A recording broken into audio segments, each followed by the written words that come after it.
Controversy కథలే medium range హీరోలకి ఆయుపట్టుగా మారుతున్నాయా? వివాదం ఉంటే కానీ విజయం రావట్లేదనే విషయం వాళ్ళకి బోధపడిందా? రొటీన్ కథలు చేస్తే స్టార్ హీరోలనే చూడట్లేదు ఆడియన్స్. మరి మీడియం రేంజ్ హీరోలు ఎంత చెప్పండి? అందుకే కత్తి మీద సాము లాంటి కథలతో వస్తున్నారంతా. అలాంటి కంటెంట్ ఓరియంటెడ్ సినిమాలపైనే ఇవాల్టి ఎక్స్క్లూజివ్ స్టోరీ.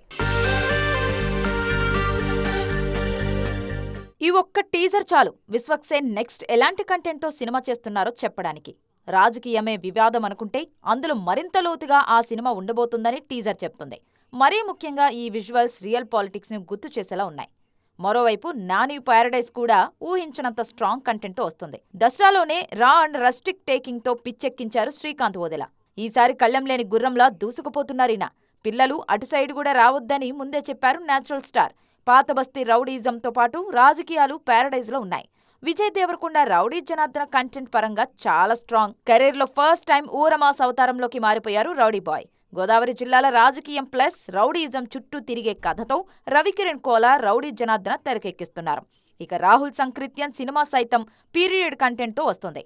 సాయి ధరమ్ తేజ్ సంబరాల ఏటిగట్టులో చాలా విషయాలు డిస్కస్ చేస్తున్నారు. బలహీన వర్గాల అణిచివేతలపై సాగే కథ. టీజర్ తోనే సంబరాల ఏటిగట్టు ఎలా ఉండబోతుందో చూపించారు కొత్త దర్శకుడు రోహిత్.